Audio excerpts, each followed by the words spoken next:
لا تهزن د اندېښنو په ګردابونو کې د هیلو او خوښیو څرک د عربي نړۍ د پیژندل شوي لیکوال دوکتور عايض القرني د شاهکار اثر لا تهزن پښتو ژباړه چې استاد فرید احمد هلال کړې ده، زه حکمت ارین درته وړاندې کوم.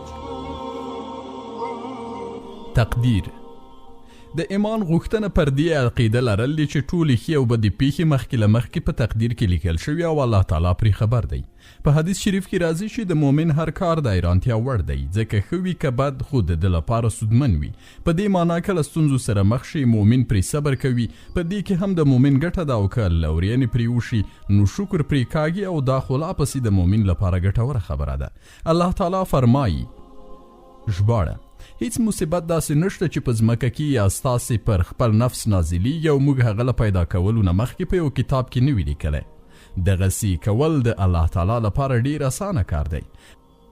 همدا شان فرمایي ژباړه: موږ هر څه له یو تقدیر سره پیدا کړي دي. دغه راز فرمایي ژباړه: کله چې څه غوښتنه کوي نو له الله تعالی څخه یې کوه، او که مرسته غواړي نو هم له الله تعالی څخه یې غواړه، او پر دې پوه شه چې دا ټوله نړۍ تا ته د الله تعالی تر لیک او تقدیر پرته د یوې ذرې هومره نه ګټه رسولی شي او نه تاوان. دغه راز فرمایي ژباړه: الله تعالی چې د کوم بنده په اړه پریکړه کوي په هغه کې د هغه لپاره خیر وي. شیخ الاسلام ابن تیمیه رحمه الله د مصیبت په اړه وپوښتل شو چې آیا په دې کې هم د بنده لپاره خیر وي؟ هغه په جواب کې وویل هو، خو په دې شرط چې په پښیمانتیا او استغفار واوړي. ترمذي حدیث نقل کړی، فرمایي غوره عبادت خوښۍ ته انتظار کول دي. آیا سباون نږدې نه دی؟ د اندېښنو سباون بیخي نږدې دی، فقط سبا ته انتظار وکړه. الله تعالی فرمایي ژباړه: څوک چې له الله تعالی نه په ویریدو کار وکړي، الله تعالی به د هغه لپاره له ستونزو نه د وتلو کومه لاره پیدا کړي. بل ځای فرمایي ژباړه: څوک چې له الله تعالی نه وویریږي، الله تعالی به د هغه بدي له هغه نه ایسته کړي او هغه ته به لوی اجر ورکړي. همدا شان بل ځای فرمایي ژباړه: څوک چې له الله تعالی نه وویریږي نو الله تعالی د هغه په کار کې اسانتیا پیدا کوي. عرب وایي ډیرې اسانتیاوي تر مایوسۍ او نهیلۍ وروسته رامنځته کیږي، او د عرش پر خاوند باوري کسان له ازغنې ونې نه هم ګلان راټوکولی شي.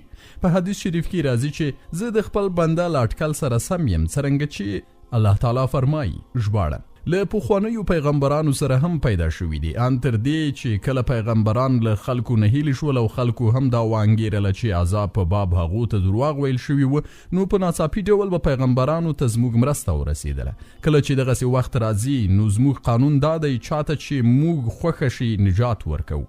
ځینو قرآن پوهانو دا حدیث هم نقل کړی چې وایي یوه سختي به هم هیڅکله پر دوو اسانتیاو لاسبري نشي. همدا شان الله تعالی فرمایي ژباړه: نو حقیقت دا دی چې له تنګسۍ سره پراختیا هم ده، بېشکه له تنګسۍ سره پراختیا هم ده. دغه راز فرمایي ژباړه: ښایي له هغه وروسته الله تعالی د توافق څه لاره پیدا کړي. په هغه وخت کې هغو ته ډاډینه ورکړه شوه چې هو د الله تعالی مرسته نږدې ده. په یقیني توګه د الله تعالی رحمت نیکانو ته نږدې دی. او په یو حدیث شریف کې راغلی دی چې د الله تعالی مرسته له صبر او خوښي له غم سره وي.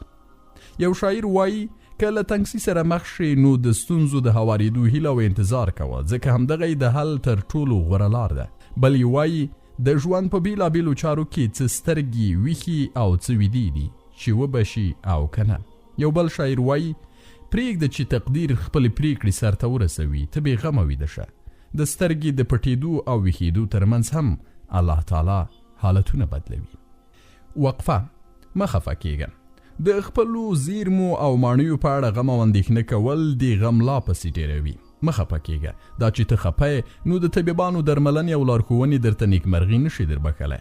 مه خفه کېږه، ځکه ته د الله تعالی په ستر دربار کې وزرې غوړولی او له هغه نه غوښتنې کولی شي. مه خفه کېږه، ځکه الله تعالی دغه ټوله ځمکه ستا په واک کې درکړې او ستا لپاره یې په دغه ځمکه کې هر څه تابع کړي دي، خو ته بیا هم خفه یې. مه خفه کېږه. پر خوراک څښاک سربیره پر خپلو پښو مزل هم کولی شي. له الله تعالی نه ډېره بښنه وغواړه. نوح علیه السلام فرمایي ژباړه: ما وویل له خپل رب نه بښنه وغواړئ، بېشکه چې هغه خورا ډېر بښونکی دی. هغه به پر تاسې له اسمان ښه ورښتونه وکړي، تاسې ته به مالونه او اولادونه در په برخه کړي، ستاسې لپاره به باغونه پیدا کړي او ستاسې لپاره به ویالې وبهوي. له پورتني مبارک آیت نه همدا خبره په ډاګه کیږي چې د استغفار په کثرت سره د زړه راحت، د روزي پراخي، نیکان بچي ترلاسه کیدای شي. په حدیث شریف کې راځي څوک چې استغفار ډیر غواړي نو له هر غم او تنګسۍ نه به په امان وي. همیشه د الله تعالی ذکر کوه. په ډیر استغفار ویلو روح سکون مومي او حلال روزي پرې ترلاسه کیږي. لکه چې الله تعالی فرمایي ژباړه خبردار اوسئ همدغه د الله تعالی یاد هغه شی دی چې په هغه سره زړونو ته ډاډې نه ور په برخه کیږي. همداشان فرمایي فذکرونی اذکرکم تاسې ما یادوئ زه به تاسې یاد کړم. بل ځای فرمایي ژباړه د الله ډیر یادونکي نارینه او ښځې. بل ځای فرمایي ژباړه ای مؤمنانو الله تعالی ډیر یادوئ. بل ځای فرمایي ژباړه ای مؤمنانو ستاسې مالونه او اولادونه دي تاسې د الله تعالی له یاده غافل نه کړي. بل ځای فرمایي ژباړه او کله چې خپل رب در څخه هیر شي نو بې له ځنډه یې رایاد کړه. بل ځای فرمایي ژباړه د شپې هم د هغه پاکي بیانوه او کله چې د شپې په پای کې ستوري راګرځي په هغه وخت کې هم. ژباړه ای مؤمنانو کله چې له کومې ډلې سره ستاسې مقابله وي نو کلک ولاړ اوسئ او الله تعالی ډیر یادوئ. هیله ده چې تاسې ته به بری در په برخه وي. او په حدیث شریف کې راځي ژباړه مفردون به تر ټولو وړاندې جنت ته درومي. یارانو یې وپوښتل یا رسول الله له مفردون څخه مو هدف څوک دی؟ هغه وفرمایل هماغه نارینه او ښځې چې الله تعالی ډیر یادوي. په یو بل حدیث کې راځي چې څوک چې ډیر استغفار غواړي نو دا به له هر مصیبت نه خوندي وي. په یو بل حدیث شریف کې دی چې یو سړی رسول الله صلی الله علیه و آله وسلم ته راغی او ورته ویل چې ای د الله رسوله د شریعت احکام ډیر زیات دي او ما عمر خوړلی نو ما ته یو داسې عمل وښایاست چې په همغه کې ورننوځم. هغه صلی الله علیه و آله وسلم ورته وفرمایل خپله ژبه د الله تعالی په یاد تل لنده سات. د الله تعالی له لوري مه ناهیلی کېږه. الله سبحانه و تعالی فرمایي ژباړه د الله تعالی له رحمته مه ناهیلي کېږئ ځکه چې د الله تعالی له رحمت نه یوازې کافر قوم ناامیده کېږي. ژباړه او له غم نه مو هغه وژغوره او په دغه شان موږ مؤمنان ژغورو. د مسلمانانو په اړه الله تعالی فرمایي او دوی د الله تعالی په اړه ډول ګمانونه وکړل همدغلته مؤمنان په ستر ازمیښت کې پرېوتل او سخت ولړزول شول.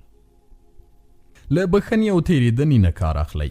که پر تاسې څوک څه ظلم وکړي نو خیر دی تاسې وبخئ ځکه چې غچ اخیستونکی او حسد کوونکی د غچ اخیستنې په فکر کې د خپل زړه وینې خوري خپل راحت سرور او اعصاب له لاسه ورکوي. همداراز غوسهناک او کینهګر ارومرو زیان مومي او الله تعالی د دغې ناروغۍ درمل او له دغه زیان څخه د ځان ساتنې په لړ کې دغه دوا ښوولې چې غوسه تېره کړئ او له تېرېدنې کار واخلئ. الله تعالی موږ ته په دې اړه داسې خبر راکوي چې د مؤمن صفت باید داسې وي. ژباړه غوسه خوري او د نورو لنډپاري بخي. دغه راز الله تعالی خپل پیغمبر ته فرمایي ژباړه ای پیغمبره د نرمۍ او تېرېدنې لار غوره کړه د ښو چارو ښوونکی اوسه او له ناپوهانو سره مه نښله. ته ډېر څه لري د الله تعالی په نعمتونو کې فکر کوه او شکر پرې کاږه. الله تعالی فرمایي وان تعدوا نعمت الله لا تحصوها. ژباړه که تاسې وغواړئ چې د الله تعالی نعمتونه وشمیرئ نو شمیرلی نشئ. ژباړه آیا موږ هغه ته نه دي ورکړي دوه سترګې یوه ژبه او دوه شونډې او دوه څرګندې لارې مو هغه ته نه وي ښودلې؟ هو پر موږ د الله تعالی بې شمېره او پرله پسې لورینې دي لکه ژوند صحت د اورېدو لیدو د لاسونو او پښو لورینې او پر دې سربیره اسلام تر ټولو ستره لورینه ده. یوه سړي بل ته وویل چې دغه دواړه سترګې دي پر $1 بلیون پلورې. آیا غوږونه پر $1 بلیون پلورې؟ زړه دې پر $بلیونونو پلورې؟ ته څومره شتمن یې خو د دغو لورینو په بدل کې د الله تعالی شکر نه کوي. په دنیا پسې مه خفه کېږه. نیکمرغي دا ده چې د دنیوي ګټې له لاسه په وتو خفه نه شئ. ستر همت همدا دی چې د آخرت غم وخوري. په سلفو کې یو تن خپل ورور ته داسې وصیت کړی و چې دغه ټول غمونه راټول کړه او یو غم ورڅخه جوړ کړه چې هغه له الله تعالی سره د مخامخ کېدو غم دی. ژباړه هغه ورځ به وي چې تاسې وړاندې کړی شئ ستاسې هیڅ راز به هم پټ پرې نه ښودل شي. په رښتیا هم د دې نړۍ ټول غمونه د آخرت د غم په پرتله هیڅ نه دي. الله تعالی د خپلو دښمنانو منافقانو په اړه داسې فرمایي. ژباړه خو یوه بله ډله چې هغوی ته یوازې همدې خپلو ګټو ارزښت درلود د الله تعالی په باب یې رنګارنګ جاهلانه ګمانونه کول. هو هلته تر ونې لاندې د پیغمبر یارانو له هغه سره د دین په خاطر په مرګ باندې بیعت کاوه. دلته یو منافق را ولاړ شو او ویل چې زما اوښ ورک دی زه باید د هغه په لټه کې ووځم. ستاسې له دغه بیعت څخه ماته خپل اوښ مهم دی. د اسلام ستر پیغمبر صلی الله علیه و آله وسلم ځای پر ځای وفرمایل په تاسې که هر چاته بخښنه وشوه خو د سره اوښ خاوند د الله تعالی په قهر اخته شو. یو منافق ته خپل ځان مهم ښکارېده خو خپلو ملګرو ته یې وویل چې په دې تودوخه کې جهادونه کولی شئ.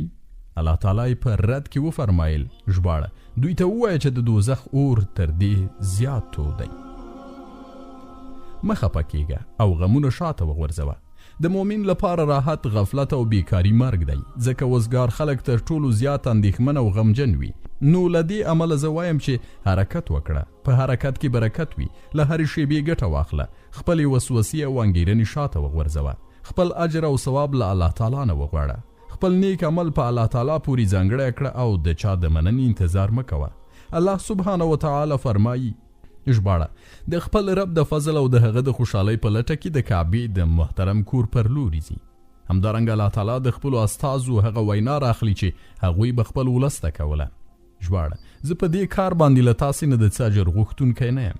یو شاعر وایي څوک چې د خیر کارونه کوي نو اجر یې نه ضایع کیږي ځکه چې نیکي د الله تعالی او د وګړو ترمنځ یو شان ارزښت لري. په یوه جګړه کې یو شمېر مسلمانان په شهادت ورسېدل. نو عمر رضی الله تعالی عنه صحابه وپوښتل چې دغه وژل شوي کسان څوک وو؟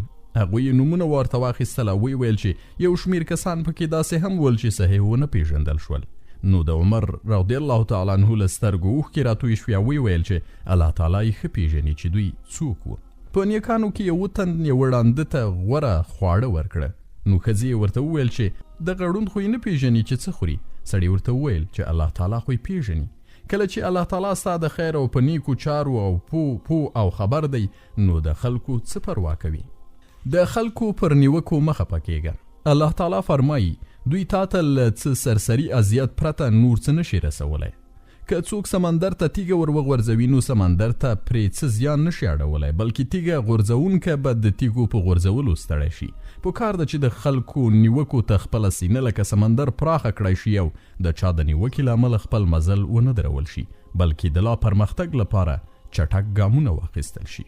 پر بې وزلتوب مه خفه کېږه. کله چې بدني توازن غټ شي نو روح وتړل شي. په بې وزلتوب کې راحت او سلامتیا وي. په دنیا کې زهد هغه عاجل راحت دی چې الله تعالی خپل یو شمیر بندگانو ته په برخه کوي. ژباړه په پای کې به همدا موږ د ځمکې او د هغې د ټولو شیانو وارثان یو. په دې اړه یو شاعر وایي اوبه ډوډۍ او سیوری دومره ستر نعمتونه دي چې که سره له دې هم زه ووایم چې دا لږ دي نو ما به د خپل رب د لورینو ناشکري کړې وي. امام شافعي رحمه الله وایي که د سرندیب اسمان سره زر اوروي او د تکرور کندې سپین زر را بهر کړي نو زما یې پرې څه ځکه پر ژوند مې ډوډۍ او تر مرګ وروسته مې قبر په برخه دی. زما همت د پاچایانو دی او نفس مې اصیل دی چې ذلت تر کفر کم ګڼم. هغه څه چې لا نه دي پیښ شوي نو ته په اړه له مخکې نه مه اندېښمن کېږه. په تورات کې راغلي چې د ډیرو شیانو په اړه خلک ویره لري خو هسې نه وي. په دې معنا چې وهمونه او اندېښنې تر حوادثو هم ډېرې زیانمنونکي وي. ډېر داسې اټکلونه او توقعات شته چې له سره صحت او حقیقت نه لري. دلته که څوک د تقدیر پریکړه بدلولی شي د هغه لټون دې وکړي او خپله معامله زه الله تعالی ته سپارم. الله تعالی د خپلو بندګانو لیدونکی دی. په پای کې هغو کسانو چې ډېر ناوړه دسیسې د هغه مؤمن پر ضد په کار واچولې الله تعالی له هغو ټولو نه هغه وساته. د باطل پالو پر نیوکو مه خفه کېږه ځکه تا ته د دوی د نقد او حسد له امله اجر درکړ کېږي. یو شاعر وایي د لوړو پوزو له خاوندانو سره حسد کېدلی شي د بدرنګه او ذلیلو خلکو سره څوک حسد کوي. یو بل شاعر وایي دوی زما عزت او درناوي سره زما تر مرګه پورې حسد هم کوي. افسوس چې تر مرګه د دوی له حسده خلاص نه شوم. موسی علیه السلام له خپل رب نه وغوښتل چې د ده په اړه د خلکو ژبې بندې کړي. نو الله تعالی ورته وفرمایل ای موسی پر دې خبره مه خفه کېږه. ما پیدا کړي او زه روزي هم ورکوم خو سره له دې دوی ما ته هم ښکنځل کوي. او هغه داسې چې یوه قدسي حدیث شریف کې راغلی او فرمایي بني آدم ما ته کنځل کوي او دا له هغه سره نه ښایي. ما ته د هغه کنځل په دې معنا چې دوی زمانې ته کنځل کوي او زمانه خو همدا زه یم. شپه پر ورځ او ورځ په شپه بدلوم. دغه راز ما ته د ښځې او بچي نسبت هم کوي سره له دې چې زه له ښځې او بچي څخه پاک او منزه یم. یو شاعر وایي د کم عقل د خبرې ځواب مه ورکوه. تر دغه ځواب چوپتیا غوره ده. او داسې نورې بیلګې. شتمن خلک زیاتره په اضطراب او اندېښنو کې ژوند کوي چې له همدې عمله زیاتره د وینې د فشار او یا د وینې د کمښت په ناروغۍ اخته وي. الله تعالی فرمایي ژباړه تباهي د هر هغه چا لپاره چې مخامخ خلکو ته د پیغور ورکولو او په شیشه د بدیو کولو په عادت اخته دی. هغه چا چې مال یې جمع کړی دی او په شمار شمیرلو یې ایښی دی، هغه انګیري چې د هغه مال به هغه ته تل پاتې ژوند ورکړي. هیڅکله داسې نه ده. هغه به په ټڼې وڼې کوونکي ځای کې وغورځول شي. او ته څه پوهیږي چې څه دی هغه ټڼې وڼې کوونکی ځای؟ د الله تعالی اور ښه لمبه شوی چې تر زړونو پورې به رسیږي. هغه به په خورېدو سرپوښ کړی شي، په داسې حال کې چې هغه به په لوړو ستنو کې ایثار کړی شوی وي. یو لویدیځواله د پووی خپل کار سم وکړه او بیا هر کمزوري کره کتونکي ته شا کړه. له تجربو نه په ډاګه ده چې د هرې جارحانه خبرې ځواب مه وایه، ځکه چې صبر او حلم عزت دی. چوپتیا د دښمنانو پر سر د قهر څپېړه ده. بښنه او تېرېدنه ثواب او شرافت دی. یو حکیم وایي هغه کور چې د وربشو د وچې ډوډۍ سره پکې ډاډ او اطمینان وجود ولري، تر هغه کوره ډیر غوره دی چې له خوندورو خوراکونو ډک خو له اطمینانه تش وي. وقفه. مخه پکېږه. یوه ورځ به در پیښه ناروغي ښه شي، ګناه به دې وبښل شي، قرضونه به درنه لرې شي، بندیان به په کور شي او نیستمن به شتمن شي. مخه پکېږه. تورې وریځې له منځه ځي او تورې شپې سبا کېږي، توپانونه تم کېږي. همداسې به ستا د ژوند ترخې شېبې هم په خوښۍ او سوکالۍ واوړي. مخه پکېږه.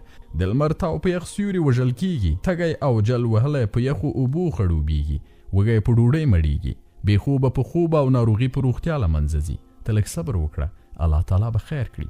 مخه پکېږه. یوازې ته نه یې، بلکې د نړۍ ټول طبیبان، حکیمان، عالمان، ادیبان او شاعران د الله تعالی د تقدیر په وړاندې سرکوزي او بېوسه دي.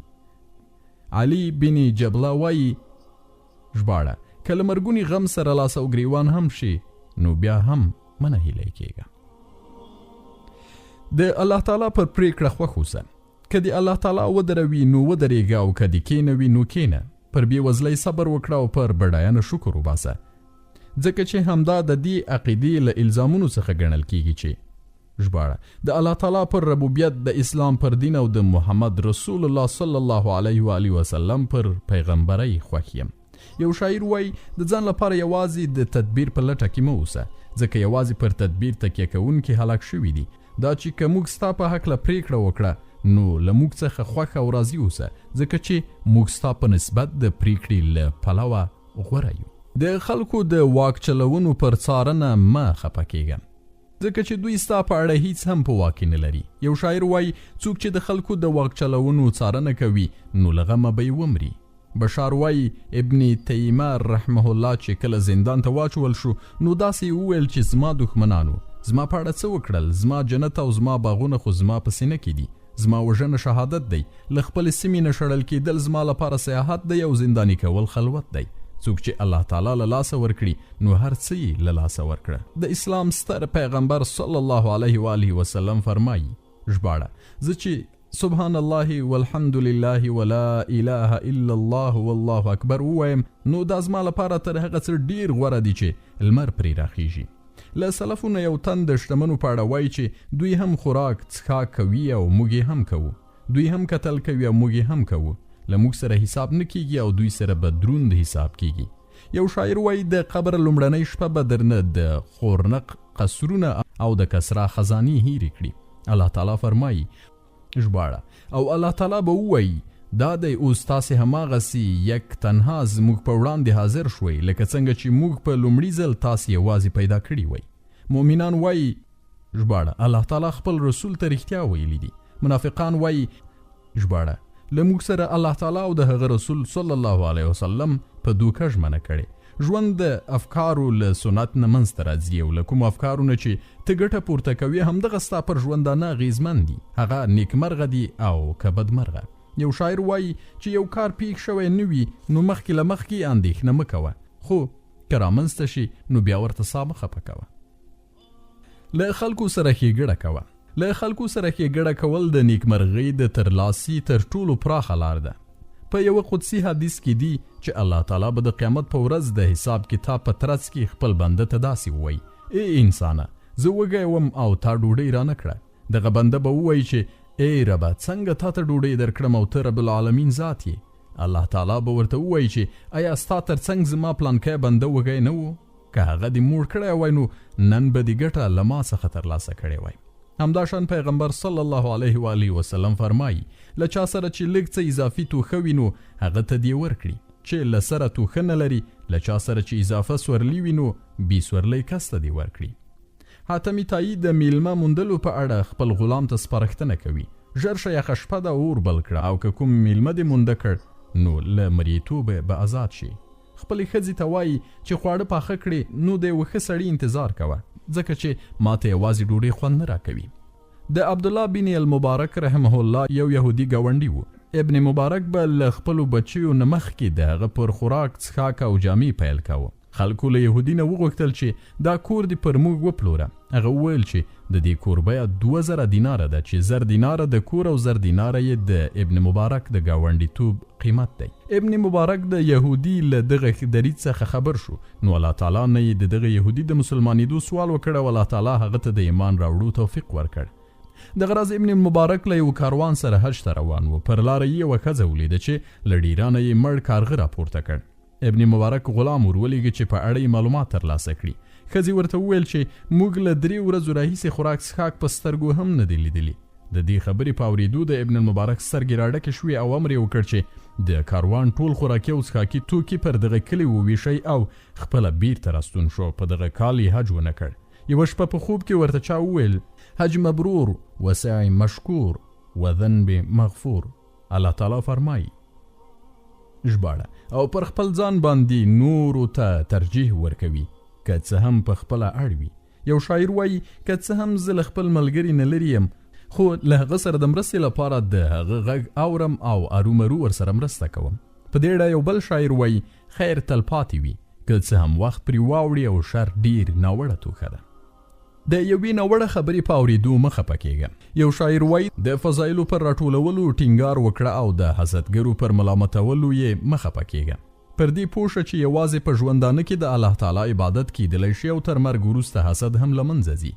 له معاصرو علماو نه د یوه تن وینا ده، څوک چې له نقد سره حساسیت څرګندوي هغوی باید د مقادیرو پر یخو اوبو خپل مازغه ساړه کړي، چې په دې توګه به له ظالمانه نقد نه خلاصی ومومي. عرب وایي الله تعالی د حسدګر په اړه څومره ښه عدالت کړی چې تر هر څه له مخه حسدګر له منځه وړي. متنبي وایي د یو انسان په ښه یادولو سره هغه نوی ژوند مومي، هغه که باقی پاتې هم نشي نو بس دی. پوهان وایي بې زړه سړی په پرله پسې ډول مري، قهرمان او اتل یو ځل مري، او کله چې الله تعالی د خپلو بندګانو په اړه د خیر اراده وکړي نو د تنګسو په توپان کې هم پرې د خوب پرکالي راولي. وګوره د احد په غزا کې په طلحه رضی الله تعالی عنه دغه ډول ډاډمنه پرکالي راغلی وه، تر دې چې توره یې څو ځله له لاسه پرېوتې وه. دلته اهل بده هم خپل ځان پرکالي لري. وګوره نامتو اتل شبیب بن یزید د خپلې کچرې د پاسه ویده شوی و. د غرض د هغه ښځه غزاله هم هماغه قهرمانه ښځه چې حجاج بن یوسف یې شړلی و، د جګړې په تاوده ډګر کې پرې د خوب پرکالي راغلی وه. یو شاعر وایي زمری وي خو په جګړه کې ورڅخه اوښ مارغه جوړ شي چې په یوه شپیلۍ تېښته کوي، ولې د غزالې په څیر مبارزه نشي کولی. الله تعالی فرمایي ژباړه دوی ته ووایه تاسو چې زموږ په باب کوم شي ته سترګې په لار یاست هغه له دې پرته بل څه دی چې له دوو ښېګڼو نه یوه ده، او موږ چې ستاسې په باب کوم شي ته سترګې په لار یو هغه دا دی چې الله تعالی به خپله تاسې ته سزا درکوي یا به یې زموږ په لاسونو درکوي. ښه نو اوس تاسې هم انتظار وکړئ او موږ هم له تاسې سره منتظر یو. دغه راز فرمایي ژباړه هیڅ ساکښ د الله تعالی له حکم پرته نشي مړ کېدی. د مرګ نیټه لیکل شوې ده. څوک چې د دنیا د ثواب په اراده کار وکړي هغه ته به موږ له همدې دنیا نه ورکړو، او څوک چې د آخرت په اراده کار وکړي هغه به د آخرت ثواب ومومي، او شکر ایستونکیو ته به موږ ارومرو د هغه مکافات ورکړو. یو شاعر وایي په جګړه کې له قهرمانانو نه مه ویرېږه، ځکه چې په تقدیر کې لیکل شوي هغه وړاندې وروسته کېدلی نشي. له همدې امله د جګړې په میدان کې له صبر نه کار اخله. په دې نړۍ کې هیڅ څوک د تل لپاره نشي پاتې کېدی. د ژوندانه لباس د عزت او درناوي لباس نه دی چې د یو بد او ناوړه انسان څخه به هم کوزولی شي. علي رضی الله تعالی عنه فرمایي په کومه ورځ له مرګه تېښته وکړم، په هماغه ورځ چې لا نه و لیکل شوی، او که په هماغه ورځ چې لیکل کېده له تقدیر نه ویره نشته او نه ورڅخه تېښته کېدلی شي. ابوبکر صدیق رضی الله تعالی عنه فرمایي مرګ را په زړه کړئ نو هغه به تاسې ته ژوند وبخي. وقفه مه خفه کېږه. الله تعالی له تا نه دفاع کوي او ملائک درله بخښنه غواړي، مؤمنان درته دعا کوي، پیغمبر علیه السلام دې سپارښت کوي، قرآن کریم در سره ښه ښکلې وعده کړې ده او پر دې سربیره الله تعالی ارحم الراحمین دی. مه خفه کېږه.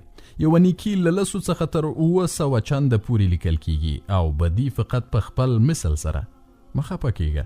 ته د توحید د لارې لاروی او قبلوال یعنی اهل قبله یې. ته د الله او رسول صلی الله علیه و آله وسلم په مینه مست یې، په ګناه پښیمان او پر نیکۍ خوښیږي، ځکه ته ډیر ګټور انسان یې. صبر پر مصیبتونو د بری لار ده.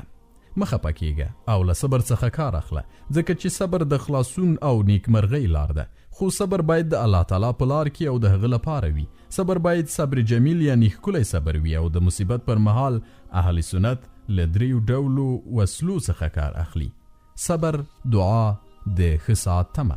لکه یو شاعر وایي، هغوی پر موږ د مرګ جام وڅښه، خو موږ پر مرګ هم ښه صبر کوونکي یو. همدا شان په یو صحیح حدیث کې دی چې ژباړه پر اذیت باندې له الله تعالی نه ډیر صبر کوونکی نشته، ځکه تاسې به اورېدلي او لیدلي وي چې خلک د الله تعالی په اړه نعوذ بالله وایي چې هغه ښځه او بچي لري، سره له دې چې الله تعالی له دغو شیانو پاک دی چې خلک یې ورپورې وایي. هغه الله تعالی احد او واحد ذات دی او هغه همدوی ته روغتیا او روزي ورکوي. همدا شان په یو بل حدیث کې دی چې نبی کریم صلی الله علیه و آله وسلم فرمایي ژباړه الله تعالی دې پر موسی علیه السلام ولوريږي، ځکه هغه ډېرې ستونزې وزغملې او صبر یې پرې وکړ. همدا شان فرمایي ژباړه څوک چې له صبر نه کار اخلي الله تعالی له داسې کس نه صبرناک جوړوي. همداراز الله تعالی خپل وروستي استازي ته د صبر په اړه فرمایي ژباړه ای محمد صلی الله علیه و آله وسلم په حوصله کار کوه او استاد دغه زغم د الله تعالی په توفیق سره دی. د دوی پر حرکتونو مه ځورېږه او مه د دوی په دسیسو زړه تنګی کېږه. ژباړه نو صبر به وکړم او په ښه شان به یې وکړم. کومه خبره چې تاسې غوټه کوئ پر هغې له الله تعالی نه مرسته غوښتل کیدای شي. ژباړه نو ای پیغمبره صبر وکړه او غوره صبر. سلام علیکم بما صبرتم. ژباړه او هغو ته به ووایي چې پر تاسې سلامتیا ده څنګه چې تاسې په دنیا کې له صبر څخه کار واخیست. واصبر علی ما اصابک. ژباړه او هر مصیبت چې در باندې راشي ور باندې صبر وکړه. صبروا وصابروا ورابطوا. ژباړه له زغم نه کار واخلئ، د باطل پرستانو په مقابل کې میړانه وښیئ، د حق د خدمت لپاره ملا ټینګه وتړئ. عمر رضی الله تعالی عنه فرمایي موږ یوازې په صبر سره ښه ژوند ترلاسه کړ. دې ته مه ګوره چې خلک له تا سره څه کوي، بلکې دې ته ځیر شه چې ته له الله تعالی سره څه کوي. امام احمد رحمه الله په کتاب زهد کې یو قدسي حدیث نقل کړی چې الله تعالی فرمایي پر تا تعجب دی ای د آدم بچیه، پیدا کړی ما یې او عبادت د نورو کوي، روزي زه درکوم او شکر د نورو کوي. د عیسی علیه السلام په سیرت کې راځي چې د 10 ناروغانو درملنه یې کړې وه او بې شمېره ړانده د الله تعالی په اذن بینا کړي ول او هغوی بیرته د دوی دښمني ته مټې را بډ وهلې.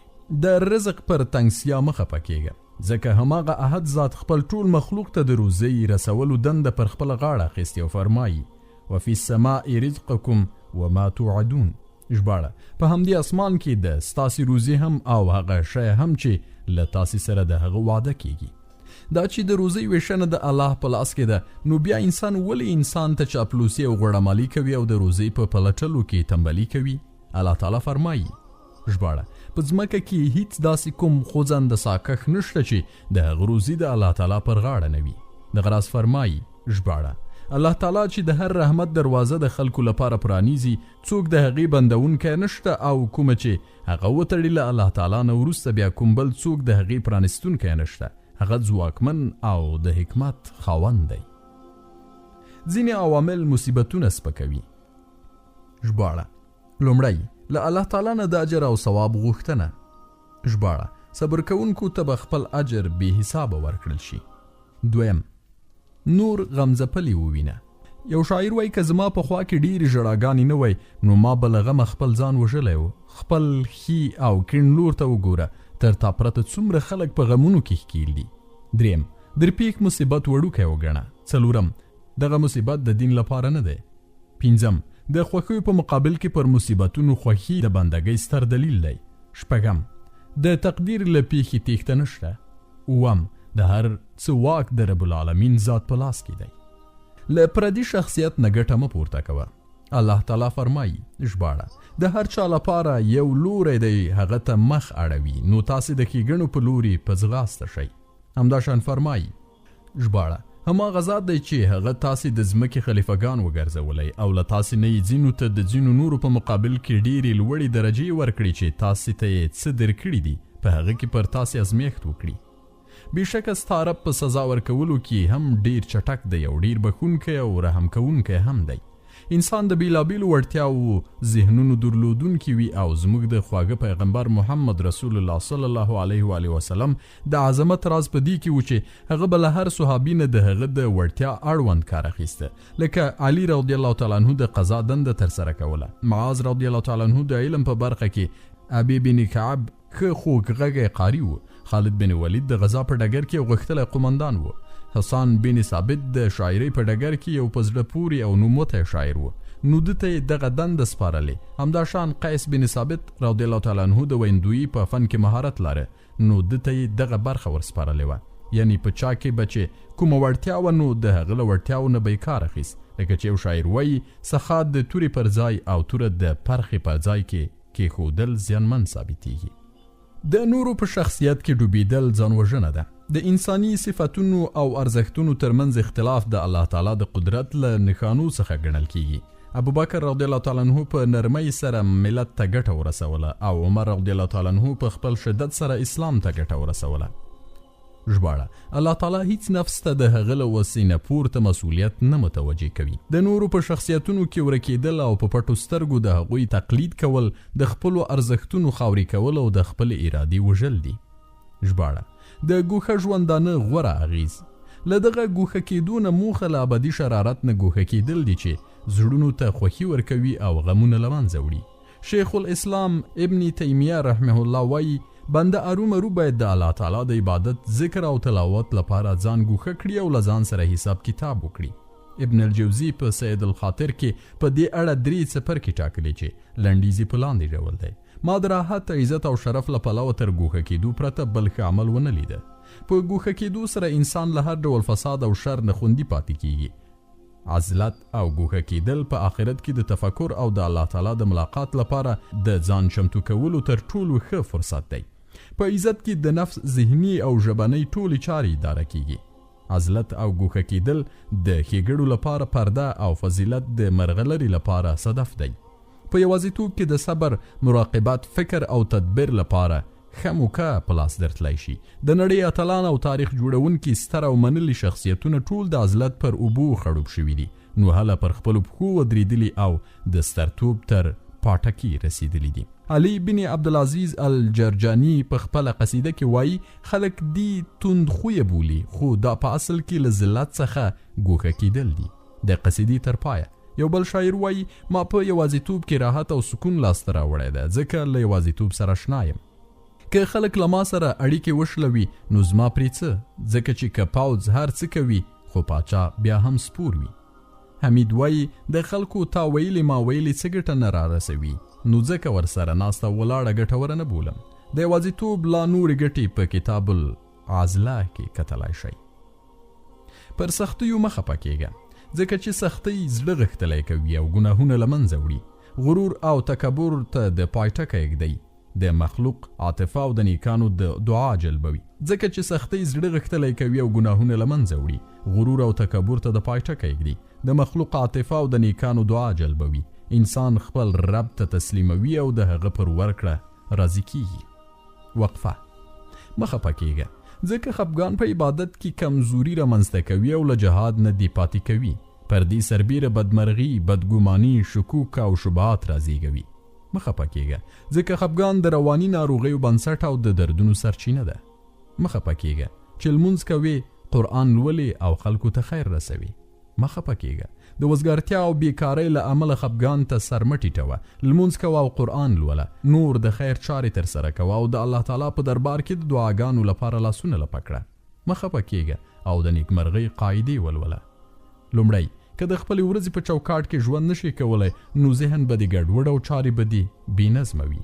دویم تیر هیر کړه، ځکه په تیر پسې زړه تړل بې عقلي ده. دریم په راتلونکي پورې هم زړه مه تړه ځکه هغه لا راغلی نه دی. څلورم، له نقد او نیوکو نه مه ویرېږه ځکه نقد ستا ارزښت خوندي ساتي.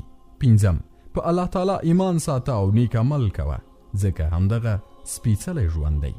شپږم، د الله تعالی ذکر کوه ځکه په دې سره زړه ډاډمنېږي. اووم، هر څه ته د تقدیر په سترګه ګوره. اتم، د چا د مننې انتظار مه کوه. نهم، د سختو چارو د ترسره کولو لپاره ځان چمتو کړه. لسم، هغه څه چې ستا په واک کې دي په همدې کې ستا خیر دی. یولسم، د مسلمان لپاره په څه کې خیر وي. دولسم، ته په شته حال تر ډېر غوره یې. دیارلسم، په نعمتونو فکر وکړه او شکر پرې وباسه. څوارلسم، ساعت په ساعت خوښي محسوسوه. پنځلسم، په مصیبتونو کې دعاګانې ښې قبلیږي. شپاړسم، مصیبتونه د سترګو مرهم او د زړه غښتلتیا ده. ولسم، له تنګسي سره اسانتیا ملوي. اتلسم، د ځان په اړه ناوړه پرېکړه مه کوه. نولسم، ستا رب د پراخه مغفرت خاوند دی. شلم، له غصې نه ډډه وکړه. یویشتم، ژوند ډوډۍ اوبه او سیوری دی نو فکر مه کوه. دوهویشتم، ستاسې روزي له اسمانه ده. درویشتم، اسمان چې څومره غوریږي هغومره نه وریږي. څلرویشتم، له نورو غمځپلو نه پند واخله. پنځهویشتم، الله تعالی ته ګران خلک پر مصیبتونو اختوي. شپږویشتم، د غمونو د له منځه وړلو دعاګانې تکرار کړه. اوویشتم، ګټور عمل وکړه او له وزګارتوبه ډډه وکړه.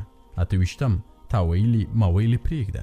نهویشتم، له چا نه د غچ اخیستنې په لټه کې مه اوسه. دېرشم، ستا مصیبت ستا د ګناهونو کفاره ده. له شپږ ډوله درملو درلودلو سره هم خپی. د الفرج بعد الشدت لیکوال لیکي چې په پوهانو کې یو تن په یو مصیبت اخته شو نو خپلوان یې پوښتنې ته ورغلل او ویې پوښت چې څه دارو درمل دې خوړلي که نه؟ هغه په ځواب کې وویل چې هو، له شپږو شیانو څخه جوړ دارو مې کارولي. خپلوانو یې په حیرانتیا سره د دارو په اړه وپوښت چې له کومو شپږ ډوله شیانو نه جوړ شوي درمل دې خوړلي؟ ناروغ یې په ځواب کې وویل لومړنی شی یې پر الله تعالی باور دی. دویم یې پر دې خبره پوهېدل چې د تقدیر پرېکړه حق ده. دریم دا چې صبر تر هغه څه غوره دی چې ممتحنین یې کاروي. څلورم دا چې که زه صبر ونه کړم نو څه به وکړم. پنځم یې دا اټکل چې کیدای شي تر دې لا زیات په شر کې پرېوځم. شپږم یې دا چې ساعت په ساعت خوښي راتلی شي.